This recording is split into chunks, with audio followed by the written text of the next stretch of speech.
TNA Throwback 62, and it's 10 days away from the Victory Road pay-per-view, which is on March 13th. So in this episode, we are gonna take a look at the March 3rd episode of TNA Impact. First, we're gonna recap last week's show, the February 24th, and then we're gonna segue onto this week's TNA Impact. So, on the last week's show, we got the first official confrontation between Bischoff and Heyman. Heyman, who is the majority shareholder, coming outside from to TNA. He signed a deal with Dixie Carter. He confirmed that the world title match is gonna contain no heel referee in the face of Brian Hebner, and he appointed himself as a special enforcer. Then we got the start of a lockdown series. Kazarian and Daniels advanced. We got Lito and Morgan going to a disqualification. There was a confirmation for the World Tag Title match. Vincent gonna take on Crimson and Joe in a Masters Ball at the pay-per-view. Austin Aries and AJ Styles advanced in the tournament. We got the first official match of Loki and Eddie Kingston. They beat the Guns. We got a three-way confrontation between the Knockouts. The main event was pretty strange. The Pope took on Sting for the World Heavyweight title. It ended in a screwjob when Bischoff called for the bell. So basically, this show is going to be a fallout from what happened last week. So let's begin with the show. March 3rd Impact. Bischoff opened the show and said he did what he did last week because he's still in charge of TNA. So I explained on the last episode that Heyman coming in as a shareholder means he will have some power, but Bischoff is still the GM, he's still the authority, so he actually had the power to stop the match and screw Sting last week. And I already explained that there was no other way to keep Sting strong and have him not lose and keep the Pope as a cowardly champion, because there was no escape. Heyman was already in the Enforcer role at ringside. So Heyman came out and confronted him. They obviously can work together. TNA needs only one man in power in order to, raise the bar. So Heyman proposed a way to settle this dispute in a little lockdown match at Lockdown around a month and a half from now on April 17th. This is the next pay-per-view, of course, and the second biggest of the year. They will pick their teams over the next few weeks. Eric agreed and they shook hands. So this is actually a major deal. This show is again has great importance as far as the major angle I'm doing. This was not really a slow build, but on the last week's show we had the big screw job, so we can't really drag this down a lot. And I believe the sooner we can announce such a match, the better, because we can utilize the following weeks, because there's only 6 weeks left. Besides this show, we got the go-home show for the next pay-per-view, the Victory Road, and then we got 5 weeks until Lockdown. So we've only got 6 weeks to build this little Lockdown match. So basically, this is gonna be the standard Lockdown 5-on-5 match. The winning team gains power, I guess, for the authority. So if Heyman's team wins, Heyman is gonna take over the show. If Bischoff team wins, Bischoff is gonna remain in power. Why would Eric agree? Because obviously both guys have power and they're gonna continue to screw each other over. So there's no point to have a confusing show like this. So it's better to settle this as soon as possible. And have a normal Impact. We don't want to have a mess of a show. So that's the whole deal. This is the confirmation for this match. Then we got the Lockdown Series. First round, Samoa Joe defeated Hernandez via Coquina Clutch, then cut a promo on Abyss and Gunner and said there's no doubt him and Crimson are retaining it Victory Road in the Masters Bowl. So basically, the Lockdown Series is a pretty long tournament. It's a 32-man elimination tournament. So the first round matches is basically 4 matches per show for the next 4 weeks. So we got the first round, the first 4 matches of the first round last week. Now we got the second portion.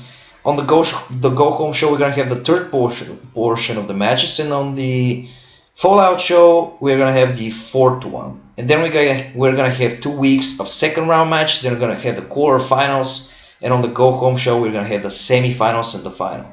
This is a pretty large tournament. So the first round is going to contain a lot of matches that are going to be pretty straightforward because I just don't have enough guys on the roster to cover a 32-person tournament and to be completely competitive. So we're going to see matches like this where Abyss is going to beat Suicide, who hasn't appeared in months on the show. The next segment is going to be Aries looking backstage for Heyman. He's wanting a confirmation for his rematch against Robbie E. On last week's show, I believe, or 2 weeks ago, the Guns wanted their title shots, and Aries told them they had no business. Basically, you know that Aries got cashed in by Robbie E, who used his Fist or Fire briefcase. So Robbie is the X Division champion right now. Then we got again a match for the Lockdown Series. Abyss beat Suicide after a Black Hole Slam. Nothing really here, much detail. Then we got an in-ring segment. RVD is gonna talk trash about Hardy. He'll call him out for attacking him last week, calling him a coward. Last week they brawled backstage. Anderson will interrupt and mentioned Carlito is the guy he hates the most in this company, but RVD isn't far off.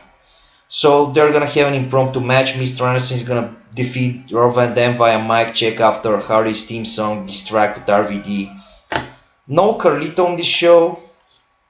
I thought it would be an overkill to have Carlito in some sort of segment with them. Another match from the Lockdown Series. Eric Young defeated Alex Shelley when Low Ki got involved. After the match, Sabin helped Shelley and they fought off Eric Young, Loki, and Kingston, who retreated. So this feud continues. Then Aries came on the ramp and he claimed the Guns had no business getting any title shots, and he'll say he spoke with Heyman. I'm gonna explain why the X Division title gets so much segments on this show after the segment where they settle the match. So the next thing on the show is going to be a handicap match. Generation Me, who again haven't appeared on the show in quite a while, defeated Devon via DQ. The whole premise of the match is Devon will assault them, he'll use a weapon, Ray will make the save, continuing their feud. Then we'll have Sting coming to the ring and challenging the Pope and Morgan to a tag team match. They're gonna accept, but his partner is unknown. Of course, we're gonna have an information coming in that Lito is already scheduled for a Lockdown Series match, so Sting's partner remains a mystery. Jay Lito is gonna beat Magnus in a first round for the Lockdown Series after a diving elbow drop. So this will be the conclusion to this ongoing X Division storyline. The Guns will speak with Bischoff, as you guys saw that they spoke with Heyman earlier in the day, and they're both in charge for now. So they spoke with Bischoff. They mentioned they have problems with EY and his Team Fight Club stable, but they won their X title shots. So Bischoff, because he's a heel, booked a 4-way for the X title. So Robbie is gonna defend against Aries, Sherry, and Sabin. Why are the X Division guys getting so much TV time on this show? Because this is, of course, tied up to the bigger storyline. The whole point of this is to show that neither Heyman or Bischoff have the last word, because on this show it was Bischoff, but Heyman also booked the world title match. So this is the purpose of this segment, is to show that the company is basically run by both guys. So we need to have some sort of an organization, because this shit is a mess right now. Everyone is booking left and right. And the point here is to have Aries, basically he spoke with Heyman. Heyman told him that he's gonna get his rematch in a singles match with Robbie E, but Bischoff took consideration the Guns having their request to have their X title shots, since they were feuding with Aries before Robbie E cashed in his Feast of Fire, so he booked a 4-way. So that's the whole point. And the main event is gonna be Sting and the returning Kurt Angle. Kurt Angle, who hasn't appeared on the show since Genesis, where he was beat up by the World Congregation. Genesis was on January 9th, so basically almost 2 months. And they fought Pope and Morgan. The match ended no contest when Beer Money interfered. After the match, Flair came out and tried evening the odds, but they got beaten and beaten and beaten, and ultimately Scott Steiner returned to make the save. So Scott Steiner, who hasn't appeared in actually 3 months, he was laid out on the December 16th Impact when he tried to cash in his world title Feast of Fire shot, and he was again beat up. What's the point of this? We got 2 returns, the returns of Kurt Angle and Scott Steiner. The point here is this is gonna be very important as far as the next week's show and the pay-per-view, because you're gonna see on next episode we're gonna set up the main event for the Victory Road, and it's not gonna be for the world title. So we needed to have this balance. We need to return all these guys, because it was for the past, I'm sorry, but there's a fucking plane. So for the past few weeks or months, Sting and I guess Flair were kind of the babyface side, you know, with a legend status. So we needed someone to counter this. So we are gonna see what happens. It's all tied up for next week. You know, guys, that everything I book, or almost everything, like 95%, is logical, and it always makes sense at the end. It always has a purpose. There's not gonna be a random shit going on. So this was this week's show. What else can I say? We set up the little lockdown match for the pay-per-view, so it's actually gonna be pretty interesting. So yeah, the World Congregation stable kinda it didn't split, but all the participants in this stable are kinda on their own, because Devon is dealing with Brother Ray, the prize fighter Ray, and he's the global champion. The Pope is kind of doing his thing with the world title, and he's in cahoots with Matt Morgan, who is his right hand. Orlando Jordan and Creed are kind of off the show, because they used to be the goons for the Pope, but right now Morgan is his right hand, so I don't really need them, so I'm using them sparingly. Abyss and Gunnar are dealing with the World Tag Champs, and Beer Money are just kind of there right now. Beer Money are not really involved. They had a quick match with Styles and Daniels at the pay-per-view, but Beer Money are still used as the muscle of the group. Of course, this is still Bischoff's stable, so for lockdown, it's obviously gonna be this team. It's obviously gonna be some sort of a combination of these guys. So I just want to mention this. The World Congregation stable is still active. It's just a lot of the guys are split in different storylines, so I haven't really put them together. I believe that there was enough beatdown and enough domination from this huge stable, so we need to pull it back a little bit. And we're gonna the build up to lockdown is gonna be pretty interesting, because there's gonna be a lot of stakes on the line. There's gonna be the authority, where the winner will become the new authority figure.